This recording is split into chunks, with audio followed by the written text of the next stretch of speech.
And I'm going to put a link in the chat box right now. This link has library information, as well as links to tonight's panelists and their books and their social media handles and their website handles. And all right, let's jump in. And I still see people filling up the room, but we'll get started with library announcements. We want to welcome you here tonight, and this is part of our AAPI celebration and our mystery panel. I'm going to go ahead and call it a series, because this is the third one we have done in connection with our Heritage and Cultural Month celebrations. And tonight we have Gigi Pandian and Mia Manansala, and we will be turning it over to them right after our library announcements.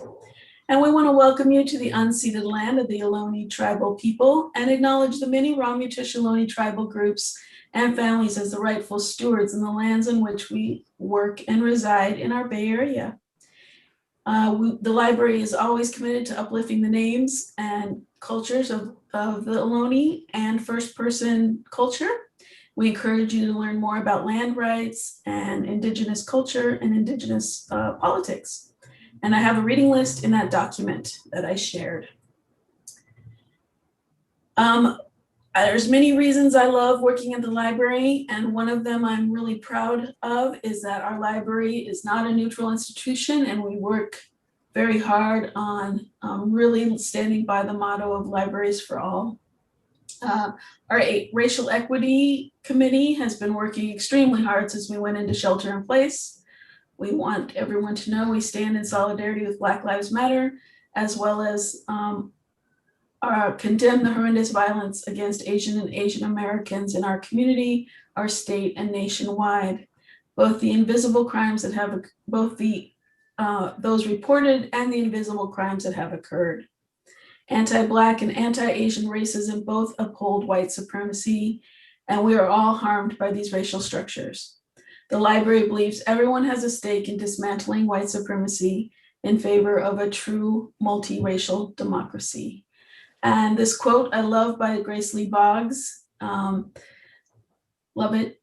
And there is a film on Canopy, which you can get through the library, called Grace Lee, and she is featured in it, and it's about all of the Grace Lees. It's a really cute film and very quirky, but Grace Lee Boggs, amazing. We are still wearing masks at our library, so when you come to visit one of our 3 locations that are currently Browse and Bounce, keep those masks on and protect our library family and your families.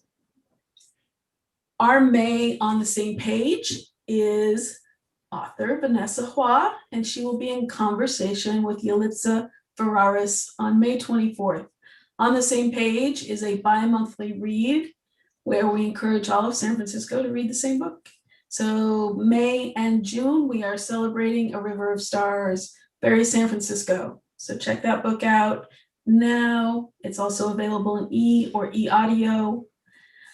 I'm gonna breeze through some of the events because we do have a lot of events coming up still with AAPI. If you don't follow Chinatown Pretty on Instagram, check it out. May 25th, Adrian Lowe and Valerie Liu will be in the virtual library.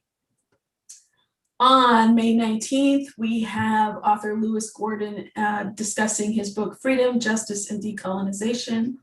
And he will be in conversation with a member of the Before Columbus Foundation. Next, let's see, that's coming up on Thursday, this Thursday. We have our first Total SF book club, and Total SF is Heather Knight and Peter Hartlaub of San Francisco Chronicle, celebrating Aaliyah Bull's book, Home Baked, and super San Francisco, and lots of great history and fun facts, and some sad and tragic facts as well. So come check that out. And Total SF will be joining us quarterly. On Thursday, we have our poet laureate bringing in special poets from Mississippi, Poetry and Resistance. Summer is really, it's like just the door knock away. It is here. Marlon Peterson, Kesey Lemon, and Tongo Ison Martin in conversation.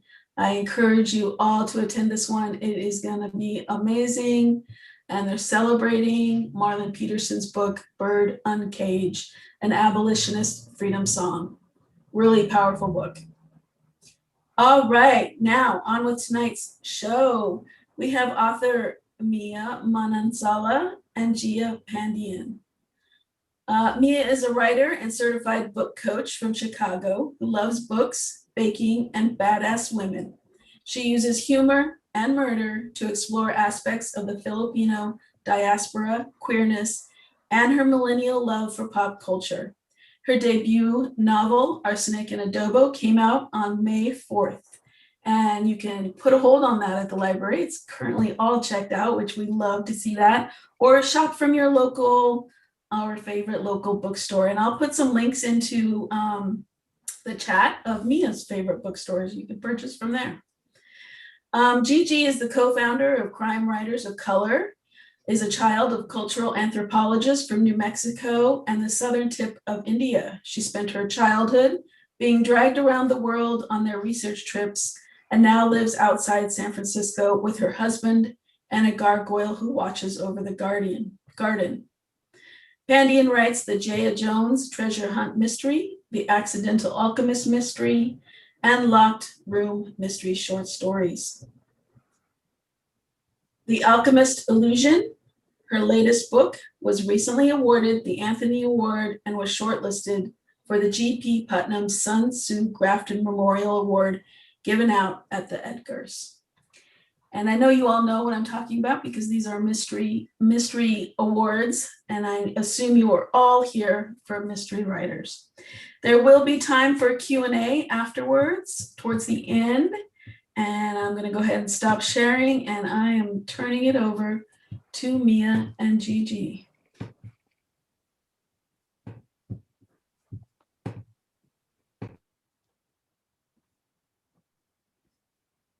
It's all there. yours. Are we spotlighted yet? Should I dive in? Okay, awesome. So I am so excited to be here tonight, both because the San Francisco Public Library for so many years was my local library, and it is the library where I wrote by hand, longhand in a notebook, my first ever published mystery short story, which is a locked room mystery, which I absolutely love.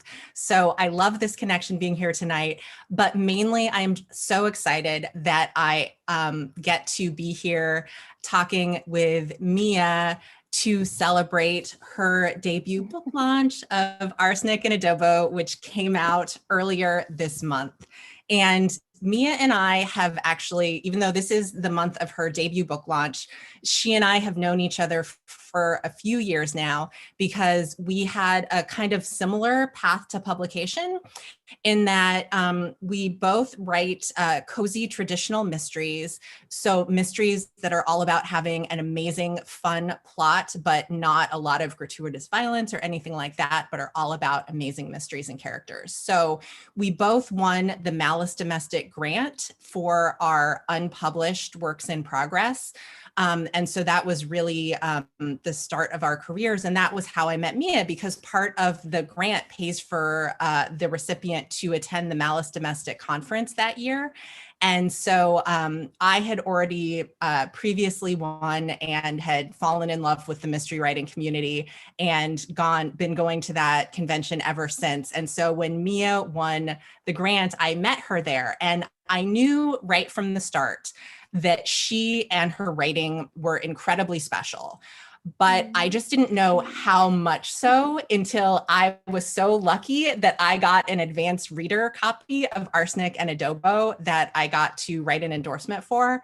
And it was just so great. And the thing that I love about this book, and that we're going to talk more about this evening as well, is that the type of mystery that we write that really is so much about the characters and the story, and that brings in diverse casts that are so much from our own backgrounds and experiences, and also gets to, have such rich details. Like we both use lots of food in our books, that these are just such fun mysteries. And so in this book, Arsenic and Adobo, Mia's character, Lila, has just suffered a bad breakup, a really horrendous one, from an incredible jerk.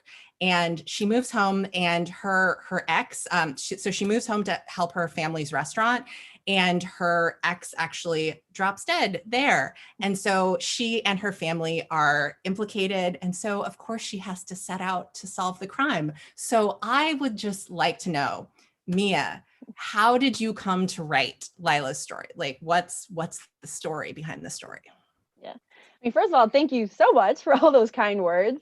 Gigi, if y'all know, is one of the like kindest, most supportive people I've met, and the crime fiction community in general is pretty amazing, but she's definitely one of the best, and I've always loved her writing. I feel like, yeah, you're right, we do kind of follow a somewhat similar path, especially with the kind of characters that we write and the kind of stories, which like feel funny to say like edgy, considering how like cozy and like not like dark they are, but they do kind of cross certain boundaries in certain ways. So I kind of love being compared to you as a writer. As for this particular story, Arsenic and Adobo, it came about for two reasons. One, culinary cozies are one of my favorite genres ever. I really genuinely love these kinds of books, and they're my mom's favorite. She's the one who got me into the genre. But as much as I love them and as many as I've read, like diversity wasn't as common until maybe the last couple of years. So I really wanted to write a book that kind of reflected me and my experiences and my point of view. That's like a more of a general kind of reason. The more specific reason for this particular book is I was chatting with my mentor and our mutual friend, Kelly Garrett, one day. And we were just kind of joking about cozy tropes and how so many of them kind of followed we could think of as like maybe like early 90s rom-com tropes, where, you know, cozy mysteries, they're almost always a female sleuth from a small town. A lot of the times they had left to the big city to kind of like make things happen. They suffered some sort of defeat, you know, maybe there was like a career failure, a bad relationship, a family member is sick and they have to return, something like that forces them to return home almost like against their will. And then while there, they usually like fall in love, if not romantically, then like with the town itself and in the life that, you know, they thought was too small for them, but they learned it's really the right place for where they need to be. There was a lot of parallels in like the cozies I was reading and some like maybe the more like 90s rom-com books. So, you know, we were just like, oh my God, cozies are just rom-coms with dead bodies. You know, if you think like the Hallmark Channel has so many Hallmark mysteries now, like for that reason, like they really, if you like, you know, like sweet romance movies, you'll probably like cozies, and kind of like vice versa. So one day I was on the train to work to my previous job, and the first line of the book popped into my head, fully formed, no joke, with the character name and everything, which is, you know, my name is Lila Macapagal and my life has become a rom-com cliche. It was like, boom, I need to figure out who this girl was. Like I pulled out my phone, I wrote down that first line because I knew I'd forget it, and they just kind of went from there.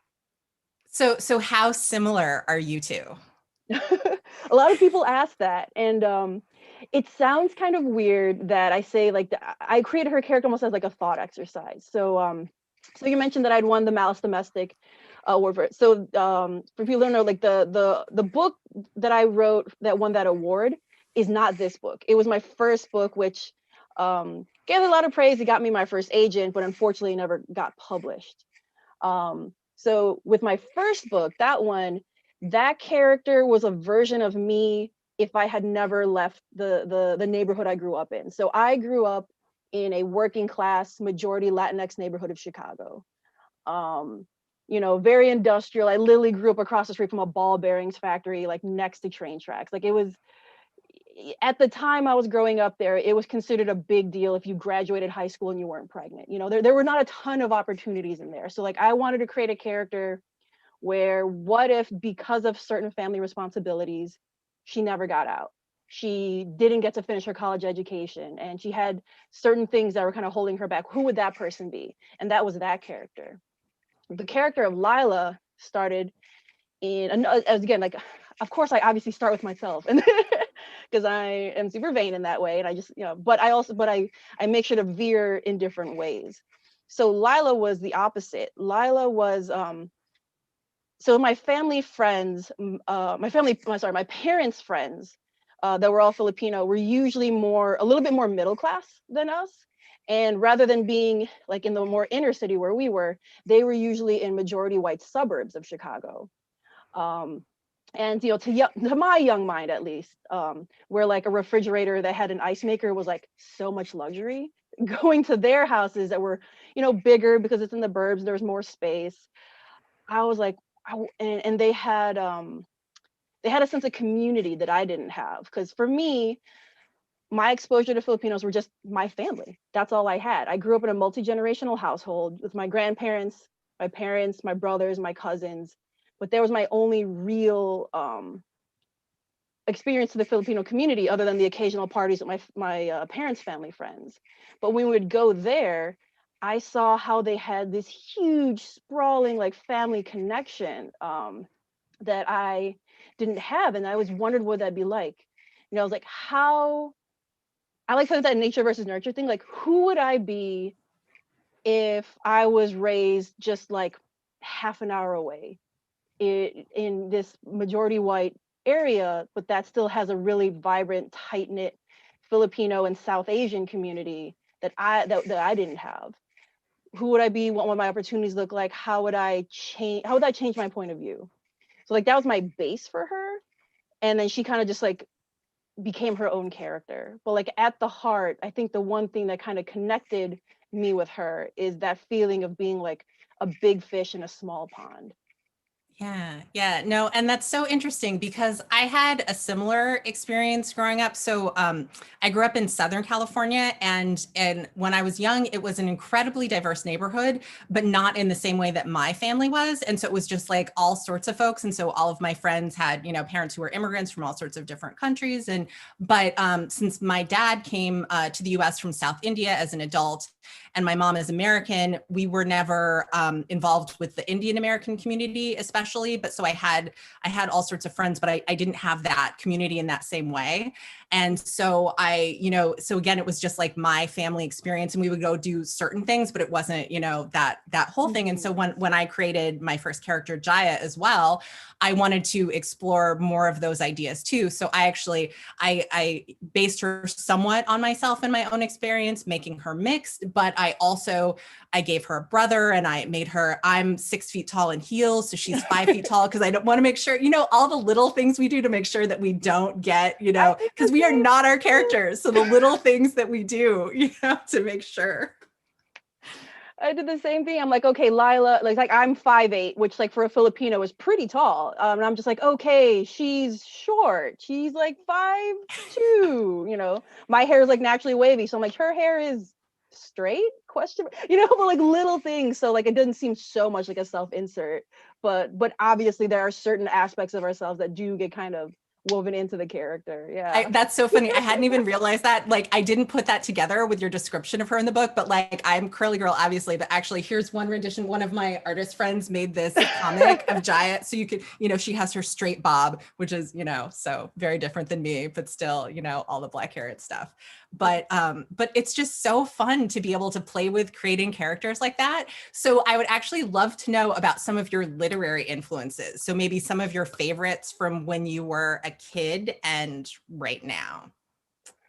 So when I was a kid, if we're thinking like mystery, definitely Encyclopedia Brown. I like to joke that because my favorite book that I found at the school library that I read like a million times, because I'm a big rereader, was like it's Encyclopedia Brown Takes the Cake, which actually has recipes in it. So I'm just like, is this the beginning of like my love for culinary mysteries? Like I even remember like trying out it was a kid's special recipe that didn't involve any like stove cooking that I made from that book. So those kinds of mysteries definitely.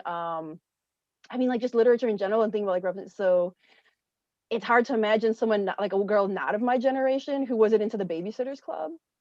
And since it's API month, like Claudia, the character of Claudia Kishi, everyone wanted to be a Claudia. I sadly wanted to be a Claudia. I was not a Claudia. You know, because she was, you know, even though the author was white, it was my first time seeing an Asian American character in literature and being like not just a side character, but she, you know, each member of the BSC, you know, had their own books. So she was a main character in several of the books, and she had her own family and her own issues, and she was cool and stylish and bad at math, surprise, you know. So like things like that definitely kind of stuck in my mind as a kid. Yeah, so I actually like I never knew what I was missing when I was young and read things and didn't see that representation there, because I did not read the Babysitters Club. I had, you know, like, but I was such a voracious reader of like mysteries of all kinds, like Encyclopedia Brown and the Three Investigators, but it was mainly Elizabeth Peters and her before I fell in love with her Amelia Peabody series, which is her most famous one.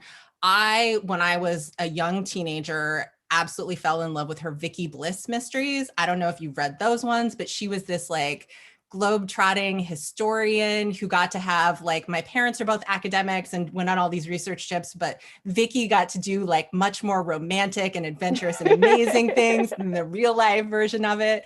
But so I never really thought about what was missing from that until I was wanting to write, like I wanted to write books like that, but tell my own adventures. But then I wanted to write, you know, more like people like me and my own life, you know, which is why I created Jaya, you know. But so it, you know, so I never really, until now, like people are talking more about, you know, seeing representation and things. But when we were growing up and reading these things, that it wasn't as talked about as much. But I cut you off before thinking about current influences. If you have any anything that's been especially inspiring after you grew up, after those early influences. I mean, like you said, like I would also, like I would read anything in the house. So when I was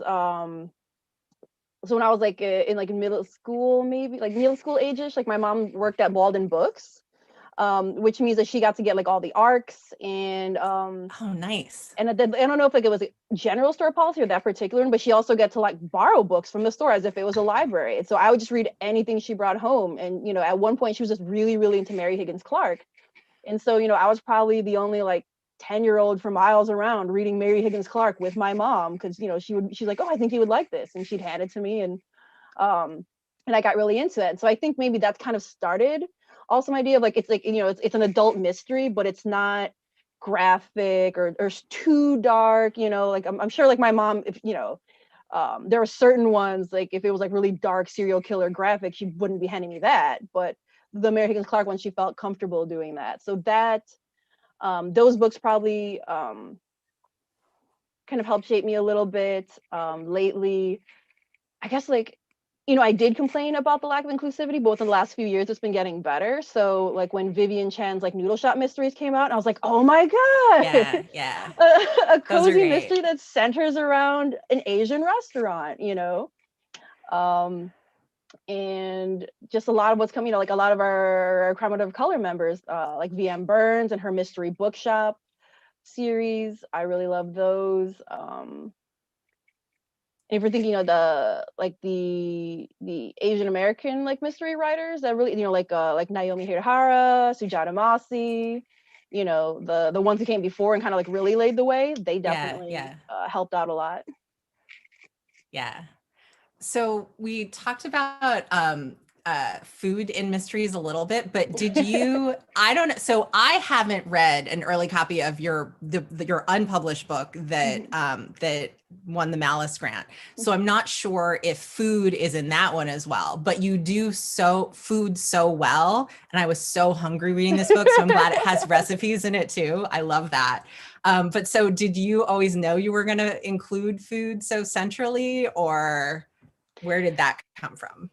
Yeah, I think because like the food aspect is, like in books are like always my favorite. So book one, it took place at a murder mystery at a comic book convention. So it wasn't, you know, food or restaurant based in that way, but I don't know if it's impossible to write a character who's not into food in some way. So like, yes, there were still food descriptions in this Comic-Con book. And just because I think food can be a great stand-in for so many things.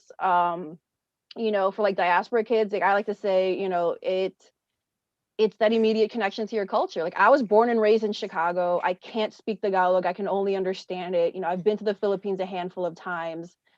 But when I think of my family and I think of the culture, food is the first thing that comes to mind because it's what connects us. Food is a love language, right? Like, you know, I've been saying it a lot, but like not to be too stereotypical, but, you know, I didn't grow up in a family that was outwardly affectionate. You know, the words "I love you" were not things that were said often. You know, there were not a lot of hugs growing up. Food was how, like my dad particularly showed affection. That's how he showed his care and his service for the family. Same thing with my grandmother, like, because my dad and my grandmothers were the ones who cooked. My mom, bless her, not a chef.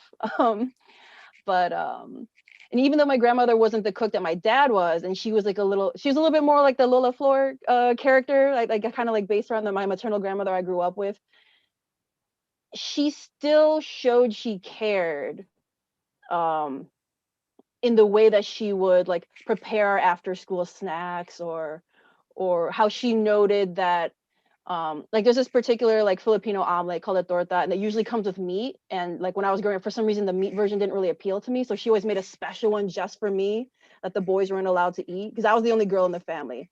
It was me and 4 boys with my brothers and my cousins, and she was like, no, that's not for you, you can eat that, this is Mia's, and she would set it aside.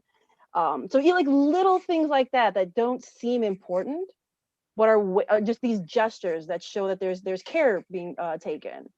I think is interesting because it shows character, which works well in books as well, without me having to be like, she cares about X, or you know, without having to say these things, I can show these things. Yeah, that's one of the things that I love in books, that food, not only like what people are eating, but people's like how they're treating food and how they're feeding others, or that says so much about character without just saying, oh, this person likes X. That, you know, just like seeing how they're interacting with it, and you know, that can really give so much to a story. And so since I know that both of us love food in books so much, and I think that lots of folks watching us tonight are really into food in books as well, I thought that we could take like a 2-minute detour that I would love to just ask you if I thought it would be fun if we did a little what I eat in a day, you know, that, you know, all the people on the YouTube. I love watching those things. I love those voyeuristic things, you know, seeing what people eat. So it can either be you or Lila, if there's a few recipes that, or things that are cool what I eat in a day things. Oh man, Lila's life would be so much more exciting than mine because there's some in the restaurant.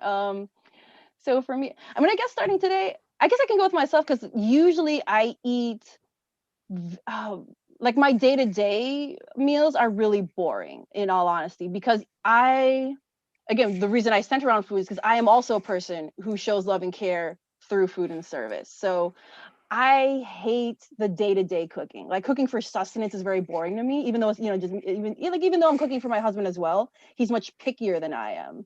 So like the things I can make that would make both of us happy is very limited. So I guess, you know, but I host the holidays at my house because I'm the only one who has like a house in the family.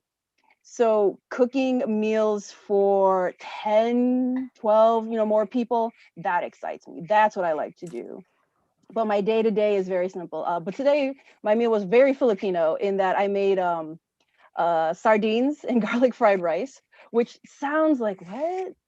Why are you sound so excited about that? But it was one of my favorite breakfasts growing up. It, like, I don't know how people, but like in the Philippines, like there's these little cans called like ligo, like sardines that are in this like tomato sauce. And my dad would always like saute it with like garlic and onions.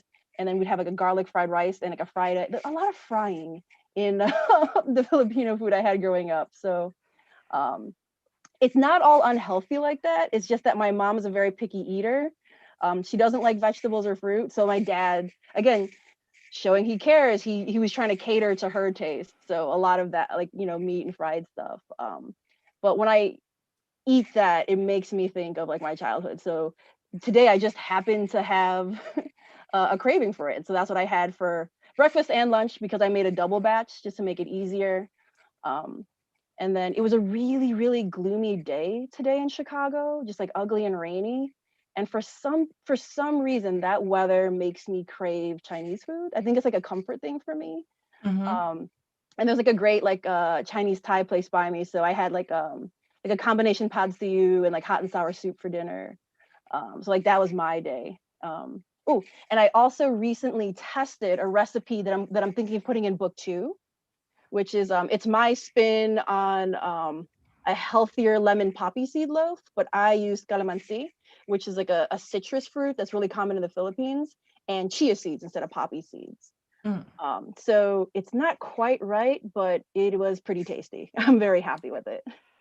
That is actually one of the most fun things I think in writing culinary cozies, is that the recipe testing that we like, oh, we have to, do this It's excuse part of to like be writing. tasting. It's Yes, research. exactly. And so like and I actually end up with some of my favorite recipes from things that I'll be testing and trying different things on, because I put recipes in the back of my Accidental Alchemist books. And then I also am going to have recipes in the back of my new series that I'll make sure that I'll mention before the end of our thing. But yeah, and so that I think is so fun. But I also, you mentioned that you don't like the day-to-day cooking as much, but I've actually gotten so much more into that in our year of quarantine that I'm not good at meditating, but that cooking, just taking time to like slow down and cook a meal rather than just rushing through it has been so meditative to me this year, because I'm out of my, normal routine. And I've even had to learn, I didn't used to be someone who could write at home. I used to have to I would either go to the library or go to a cafe with friends or things like that. But now that I have to write at home, I don't have that transition, to going somewhere to write. But if I'm, taking the meditative time to be cooking something, even if it's something that I've cooked many times, so it could either be something new or just, making like a slow cooked steel cut oatmeal. Like I can make oatmeal like 30 different ways. So I have oatmeal for breakfast, like 9 times out of 10, but it'll never be the same oatmeal because I can do it all of the different interesting ways. But yeah, but so you have such like a great like backyard gardens. You post pictures of your garden and like this fresh produce you have, and like I was like, why didn't I start a pandemic garden? Because I like it was only the first half of the pandemic though, because our gopher nemesis has taken it out. So we're right now, I haven't been posting photos as recently. So the first half of the pandemic, we had all of the wonderful things to harvest from the backyard, but lately the gopher nemesis, he's winning. So so that's why I haven't seen as many. I've seen a couple of your bread photos though. Those are tantalizing. Yes. So I've been focusing on the bread, but not our beautiful collard trees. The gopher got them. The last collard tree from our backyard has been felled.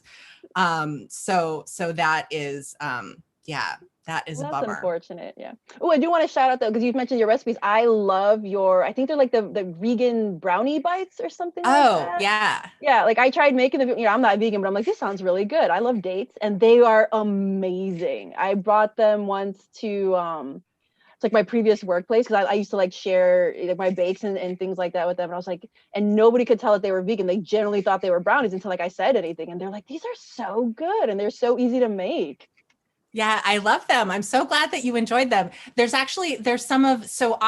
consider myself an almost vegan because I'm not strict, but all of my like cooking and stuff that I'll do at home is plant-based.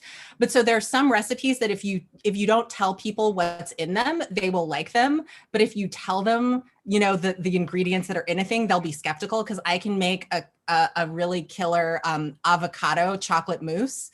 But if you tell people that there's avocado in their chocolate mousse, it does not always go over well with people. So you have to feed it to them first. So you just have to make sure there's no food allergies, and then get them to try it before sharing that. Yeah, that's definitely been a problem with me too. It's like, why don't you just like any allergies? Yes, no, okay, just give it a shot and then I'll let you know what it is. Well, I mean, Filipinos, we use avocados in desserts all the time anyway, so I'd be like, that's amazing. That sounds like a great idea. Yeah. So it's good. So okay, so I would love to turn to chatting about the writing community? Because I think as folks can tell that we, before just being at this event tonight, we already knew each other.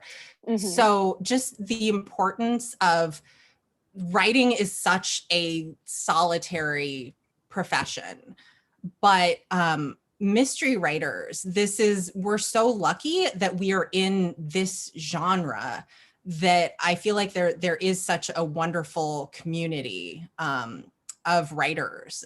So what has your experience been? I don't know. This is something I don't know how long you were writing before you found writing community. Like, how long was it a solo thing, and what was your entry point into the writing community? Yeah, sure. So anyone who's maybe like heard me talk about something or read an interview with me, I almost always shout out the two of the same people, which are Lori Raider Day and Kelly Garrett. And the reason I do that is because I completely credit them with helping me not just become part of the community, but help me stay, because writing is hard and the staying power is difficult if you're facing rejection after rejection. So I started writing seriously, like with the thought of completing a novel and hopefully finding representation back in 2015. At that, I had spent almost 4 years abroad teaching English in South Korea. I came home 2014, and like a year later, I was in a rut. I was like, I had all these adventures, and now I'm back living in my parents' house, hanging out with the same people, doing the same, and I was going to turn 30, which like at the time seemed like so much older, but like 30 is awesome. But then I remembered how much I loved writing when I was younger, and I thought maybe now is the time for me to start taking it seriously. I had never taken a creative writing class before. So I just literally Googled Chicago writing class, and I happened to find a one-day mystery writing workshop. And I hadn't originally planned on being a mystery writer, even though they were like my favorite books. I always thought I'd do kidlit because that was kind of like my thing. But I was like, you know what? It's one day. I love this genre. I can afford it. Let me just give it a shot. And that class was taught by Lori, who was the Sisters in Crime past president. And at the time, she was the Mystery Writers of America Midwest president.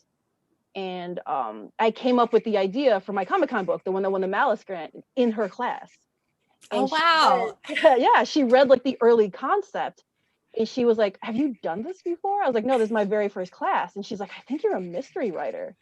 And she's like, I really think you need to like keep working on this. This sounds amazing. And she told me about the meetings for MWA and Sisters in Crime. She's like, hey, by the way, I'm part of these organizations. The meetings are free and open to the public. You should come join us. And I didn't think I was going to go, but I found out they were being held at a bookstore that was literally just 1 mile from my house, because I don't drive. But I was like, this place is walking distance. It's free. I want to take my writing seriously. So I started to go. But it was kind of scary because when I went there, there was like 2 other people of color. Everyone knew each other. Everyone was much older. But Lori saw me, she remembered me, and she like really invited me in. She introduced me to people. She already had my email. So, she's the one who told me about the Malice Domestic Grant. She's like, oh, hey, this sounds like it'd be really good for you. Like, she would send me these opportunities and to make me feel like I was part of the community and to really help me stay. And then after winning the grant, I met you, and I also met Kelly. Kelly Garrett was also one of the co-founders of Crime Writers of Color. She told me about a community, an organization called Pitch Wars, which is a mentorship program.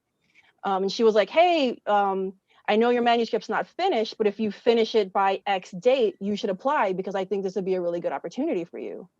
I did. I applied. She became my mentor in 2017. And, she's been, a constant support and cheerleader the whole time. So the crime fiction community has been really, really kind and supportive. But people like Lori and Kelly and you, of course. Gigi is amazing. My first agent and I split up, and she was there, very supportive, helping me rally and letting me know, like, this is not the end, just keep pushing forward, you can do it. So Gigi's awesome. I really appreciate you. But so I love that our entry point into the mystery writing world, that even before we got the grant, it's like similar to, because I didn't know anyone in the writing community at all until so I discovered National Novel Writing Month, NaNoWriMo, the challenge to write a draft of a 50,000 word novel in a month. And that's the only thing that got me to the end of what became my first novel, because before then I just thought, oh, what I'm writing has to be good, and I didn't know what I was doing. But so I was just so excited that I had actually typed the end, that I just Googled, and found out about the Malice Domestic Grant, but I still didn't know anyone. So when I got the call that I had won their grant that year, it was like wonderful, but also horrifying, because I'm like, I don't know writers, I don't know this. But then since they pay for you to attend, I met the most amazing, wonderful people then. And for me, it was Juliet Blackwell, who writes a couple of wonderful cozy mystery series. She's absolutely fantastic. But so I was already a fan of hers then from her first series that she wrote with her sister as Haley Lind. But so it turned out, so Malice Domestic, the traditional mystery conference, is on the East Coast. But so it turned out that Juliet Blackwell lived like 2 miles away from me in Northern California, and she was the current president, much like your Lori Raider Day story. So Juliet was the president of my local Sisters in Crime chapter, and she said, "Oh, you have to come." And so I, went back, still didn't know anyone except for her, local who I had met here. I went to this event, but so she remembered me. And so she brought me over and introduced me to all the people, and, the rest is history, because everyone is just so wonderful and welcoming. And they helped me, find a critique group and, what local writing classes to take to actually learn how to take a novel that had promise and turn it into something that was actually good. So it was just fantastic. And then Kelly, I met shortly before you met Kelly, that Kelly Garrett, she and I shared a publisher for our mystery series, and I was published with them shortly before her. And so I heard that her book was coming out, and because there isn't very much, in our genre, like of diverse characters and diverse authors. And I was so excited to hear about this woman. And then I met her, and she was amazing too. And then I'm like, can I get a copy of your book? This is so cool. And then her book was great too. So, all of these amazing people writing amazing books. So I got to blurb her debut novel as well. And then she and I just started talking, and Kelly really is the driving force behind Crime Writers of Color. I was really happy to be there as a sounding board and to help with it all. But seriously, she is the person who brings everyone together. And so she is so generous, and she just like, if you say something, she'll be like, oh, this is the person to talk to about this. She just like brings everybody together. And so she has really been an amazing force to lift up so many voices and bring the writing community together. So that has been a really great experience, I think. For so many of us. Super lucky to have her as a mentor. She's really helped guide me through the twists and turns, shall we say, of the publishing world. But it's amazing how our journeys kind of pair. They're so similar and so different. I know. I know. And we share an agent now too. Yeah, so our amazing agent, who I did share that Brownie Bites recipe was one that I gave her early on. And she then like jokingly, when we were like talking on the phone about something else, she jokingly is like, why did you give me that recipe? We can't stop eating that recipe. So, but yeah, no, she's fantastic. And I know that, so we are wrapping up. We're already at 7:45. And so I know that we want to leave a little bit of time for questions too. So I will just, I think that I will wrap up then, that I will, as our continuing journey with our shared agent, I will share my one bit of exciting news that I got the okay to share a little bit early, and then I would love to hear whatever you would like to close on, to talk about your book or what you have, what you're doing now, before we open it up to questions. Sure. But so one of the I mean, I hesitate to even call it a silver lining of COVID, but, you know, but we have to make the best of, you know, Right. the situation going on. But so I actually, as I pull out my headphones, so that I have to stop talking. So I had been trying for there's a story that I had been trying to tell for many years. So as lots of folks know, I've been very public about this, that I, nearly 10 years ago, I was diagnosed with breast cancer. So the month after my 36th birthday, and that was really the impetus that, you know, life is short, do what you want to do. That was really the start of my writing career then. But there was, I made a promise to myself that for my 40th birthday, I would, take my writers group to a writing retreat to Edinburgh, Scotland, because I thought that would be an amazing thing. I'll be totally well and, you know, save up and treat my writers group, you know, rent us a flat there. And so I did it. I survived, spoiler alert. And so I did take my writers group there, and I started working on this new, something completely different, a story about Tempest Raj, who I had written a short story about, and I loved her, and she wasn't one of my series characters, but I thought I need to do something else with her. So this was a few years ago now, and I, you know, worked on it at this writer's retreat. I absolutely loved it, but I didn't know how to tell the story at all. I just couldn't do it. And so I kept trying over the last few years to tell Tempest's story, and I really wanted to, but it wasn't until the beginning of lockdown, and I just was like, I need to, you know, focus and not just, you know, sit around here watching Netflix, which is wonderful for a certain amount of things. And I was already reading twice as many books as I was already reading, but when, you know, I still had to focus my energy. So I finally figured out how to tell Tempest's story. And so I had shown earlier drafts to our agent, and she had been like, this isn't quite working, when I was trying to like write it differently. But I finally figured out, because much like with my cancer thing, if I just like don't listen to whatever voices are telling me I'm supposed to do something as, but just how I'm supposed to, you know, and just listening to what's coming out of me, I figured out how to tell the story. And the book sold at auction last year. And so that means that multiple publishers are bidding for it. And so this news is already public. The book sold as The Vanishing Act of Tempest Raj. And so that part folks know, but what is exciting now and is going to be up next month is I have my final title now that we have settled on for the book with my amazing publisher, St. Martin's Minotaur. And so we have the title, and I have this gorgeous book cover, which I can't share with the world yet, but I get to share it with my newsletter subscribers in my email newsletter subscribers in my June 4th email, a week before the publisher does the big public splash of it. So on my website, if anyone wants to sign up for my newsletter, I have plant-based recipes and lots of other fun too. But so the final title of the book is Under Lock and Skeleton Key. And it is a locked room mystery, and it involves a supposed family curse and the intrigue of secret rooms and hidden staircases.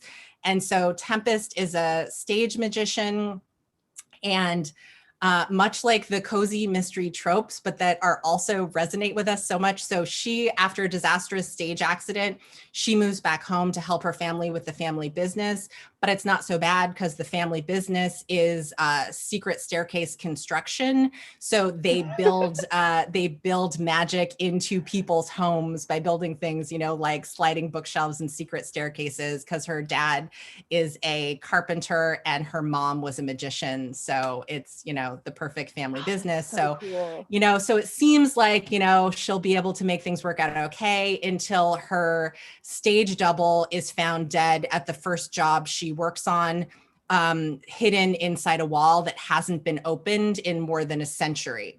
So it is a truly impossible crime, and it is a culinary cozy because her Indian grandfather cooks all the food for the crew. So I get to do lots more food experimenting for the recipes in this book. But it comes out in spring of 2022. And so it's not until next month that all of this stuff will be online. So, but I got the okay, since I'm doing this, that I get to give a little teaser here. But I'm very excited for the new series. And so I just wanted to share that.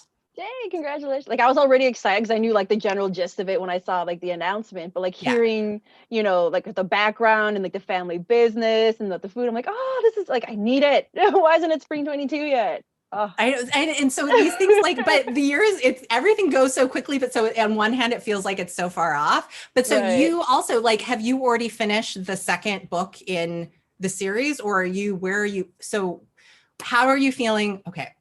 I'm going to stop babbling. Okay. I am going to end on two last questions for you. How are you feeling? You've had the book out for just a couple of weeks now. And where are you in what's next? So it still feels a little unreal, honestly. It's overwhelming in a good way. You know, I've said this several times and it feels so cheesy every time I say it, but like, I don't know how many people are really ready to have their dreams come true. So like the fact, I know it's real, I can physically touch it, but sometimes I look at it and I'm like, who wrote that? That couldn't have been me. Like, how did this happen? Yeah. You know, it's still marinating.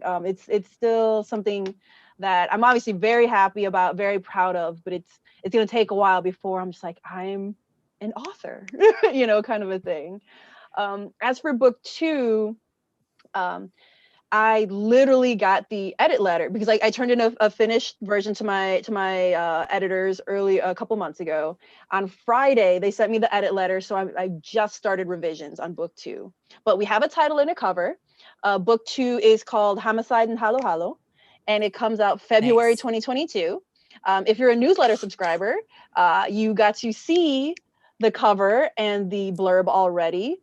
If not, make sure to sign up again because I will be sharing it with in the June newsletter as well, just because obviously I've gotten so many new subscribers with the book out and everything like that. Like Gigi, my newsletter also includes recipes every month. Mine are Filipino inspired. And, you know, I have book news. I do like giveaways because I really do love supporting and shouting out other authors. And oddly, I also am obsessed with candles. So I've started doing a thing where I shout out like candle companies and the candles I'm obsessed with lately. So if you're into that, I think you might like my newsletter. Nice. Okay. And so I think that we do have a couple questions in the Q&A here too. So okay, let us check those out. Okay, first question is Mia. I'm loving your book. I grew up in Manila and read your Calendar Crew and Lola and Pinoy accent. And I am wondering if you can put on a Filipino accent. So like I've tried, but I've never been able to get it like just right. So sometimes when I do so I've done like a lot of like virtual readings. And so I do my best to kind of like bring the characters to life. But so when I'm reading like the Calendar Crew's dialogue, I put like a slight accent, but I know I'm not quite getting it right. But there's a part like very early on where the aunties are doing like their usual fat shaming thing, and one of the aunties are like, "Ay nako," you know, like you get bigger every time I see you. You know, it's like a very slight one because I feel like I don't want to like caricature it, but like in my head, I very clearly hear it because it's something that was said to me by one of my godmothers. You know, so I can only do it very, very slightly. I don't like doing it too much. But thank you so much. And then there's also a follow-up. If we would ever consider writing a joint mystery with Lila and Jaya, that would be so awesome. So we will have to stick a pin in that. That would be fun. Maybe that we would can be do something so awesome. someday. Jaya is way braver than Lila. So I'm just gonna say that Jaya's gonna have to do a lot of heavy lifting in that mystery because That would be fun though. Okay, so there's another question. How do you combat writer's block? So for me, because sometimes people ask like, oh, do you think writer's block is real? I think it's real in that when you're trying to be too much of a perfectionist, it gets really hard for you to put words on the page. I think like you were saying earlier, like the fact that like it took you so long, you know, with Nano is just because like you thought you had to be good, right, straight out the gate, right? And I feel like a lot of us have that problem. So I kind of use like two things. I use a word processor called like an Alpha, like Alpha Smart Neo. like a literal tool, just because it's not connected to the internet, so I can't like distract myself by like going on Twitter or anything, and I can't get stuck in the endless revising. So like what I used to do is like, well, if I can't think of what to do, I'm gonna go all the way back and reread everything and just keep fiddling, and I never got anywhere. So the Alpha Smart is only like the screen is like literally this big and you can't really go anywhere, so it forces me to write forward. And because it's a weird mental thing, because I can't see how bad the writing is as I'm drafting, I'll just let my fingers move and then not really think about it too hard and just force myself through. A lot of times it will, as long as I keep my hands moving, even if I'm reading nonsense, eventually it'll go somewhere. So like I talk to myself through my fingers. It sounds really weird, but I'll be like, okay, Mia, what needs to happen in this scene? Well, this is the scene where she meets X. And like I'll talk to myself as I'm typing, and then eventually it'll go from like weird communication to like actually writing the scene. Whereas like if I'm just sitting there like this and not really doing anything, it never really comes. But if I keep my hands moving, eventually it'll go somewhere. In my case anyway. Yeah, no, I have a similar trick that even if I know I'm writing nonsense, just to be sitting there doing something, it'll eventually become something. And my added trick to that is that I will write the word perhaps to start a sentence, because then it's my psychological trick. This isn't what has to happen, but perhaps this happens, because then if it's terrible, you can go fix it later. And you know that perhaps it is, you know, but it's not set in stone or anything like that. I also write on paper a lot, which is similar to, you know, just writing things like that, because paper, since you have to type it up afterwards as well, then that's when you can edit it and make it good. And if anything is too terrible, you just don't have to, you know, make it translate, you know, type it up. So I always wish I could write longhand, because I love pretty notebooks and I love the idea again of like just being able to do it anywhere, but like my handwriting is so terrible. So the few times I've done it where I'm trying to transfer it over, I'm like, what is that word? Like what, like, ugh. So it doesn't work for me, but it's super cool that you get to just, you can do like knock out entire like longhand manuscripts. That's so fun. I have so many, and it is really fun too to see, to see, like, I've saved so many of the old notebooks in like boxes and things, you know, and to go look at things and remember where, like, what stories were like at that earlier stage. Cause you know, to be able to go, I found one actually from Artifact, my first novel, when I was doing some cleaning this year. And so much of it is the same, but also how far I've come, you know, in terms of writing everything. So yeah. That's really, it's like, oh, it must be like so like wonderfully nostalgic, but also like, if it was for me anyway, like almost like embarrassing, because I found like early manuscripts like that I'd printed out with my very first book, because I like revising at least the first time on paper. Like it must be the teacher in me. And I found ones and I started reading it and I was like, oh, okay, thank goodness I've gotten better over the last 6 years, because like that was not, I feel like definitely can do better now. Yeah. So I know we are coming right up at 8 o'clock. There's a couple more questions. I don't know if our wonderful library hosts have a hard stop for us. We do not have a hard stop. And I do see a hand raised too, so. Oh, okay. How do you, can you call on the hand raised person? I don't know how to do that. Let's see. How about Shelley Massini from the crowd? Would you like to, I'll unmute you. Shelley, hey. Hey. Okay, so that is just a total fluke, Gigi. Hi, I'm Shelley. Hi, Mia. Hi, Gigi. Hi. I did not even mean to raise my hand, but I guess I was meant to say hello because you were meant to say hello. Hello, fellow rewriters. This has been so wonderful.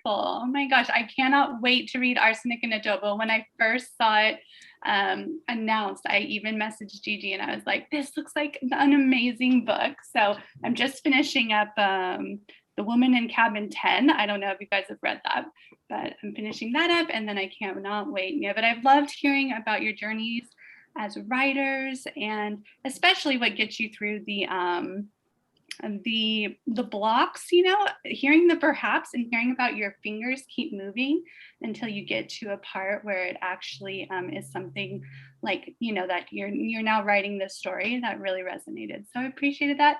I guess I'm really glad I accidentally raised my hand, and thank you. Thanks for joining us. Yeah, thanks, Shelley. And I don't want to keep people too late, but there is, okay, so I'm going to ask this one question that's here in the Q&A box. So if you weren't a mystery writer, what other genre would you want to tackle? Would you ever consider YA? I feel like, oddly enough, I feel like my voice and ideas would be better suited to middle grade. And I currently work, I made a big career switch. I used to teach, I used to be an English language instructor for almost a decade. Now I work in youth services at my local library. And the middle grade that's coming out now is so fun and exciting. Like a huge bucket list writing goal for me is to someday write almost like a Rick Riordan Presents middle grade fantasy series centered around Filipino mythology.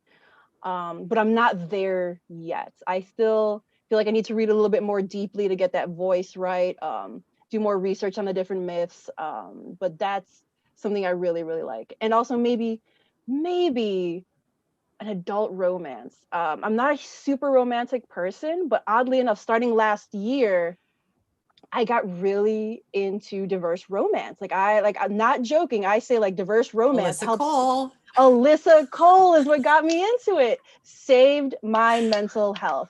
And through I found Alyssa Cole and Talia Hibbert and Courtney Milan, and there's just so many wonderful BIPOC and other marginalized romance writers out there. And I think the hopefulness, the joy, but also still tackling very real issues really resonated with me. And I have ideas that kind of are marinating in the back of my head. So maybe someday that as well. That's really funny because there was a character that didn't make it into that was in an earlier draft of Tempest story. And I love him so much that I'm like, oh, he needs a romance novel. I don't know how to write a romance novel, but this character didn't fit in a mystery. He needs a romance novel. So someday maybe, but yeah. All right, again, we're just going to keep on that weirdly parallel path. I know. We somehow do this. I know. And I'm going to share another secret really quick that Jill, our agent, so I sent her a very terrible draft of a young adult book that wasn't working because it needed to be a middle grade book. Oh. So I might one day try to write it as a middle grade mystery because I love the story, but I wasn't, I was just experimenting with it. But it's just also fun. Yeah, these weird parallels. But yeah. Super excited. Yeah. So thanks everyone for coming tonight. Gigi, Mia, that was so wonderful. Thank you for sharing all of your great recommendations. And I'm going to put really quickly one more time in the chat the link to tonight's event. And I couldn't keep up with all of your wonderful shout outs, but I did get a good chunk of folks that you all talked about. And definitely sign up for Mia and Gigi's newsletters. Their websites are beautiful, very thorough. And I want to thank everyone for showing up tonight and spending your time with the San Francisco Public Library. And we appreciate Gigi and Mia for being here. You always have a space at SFPL. You know how to get in touch. And join us again, folks. We have lots more coming up for the rest of May. Thank you. Thanks for joining us. Take care. Bye, all. Bye.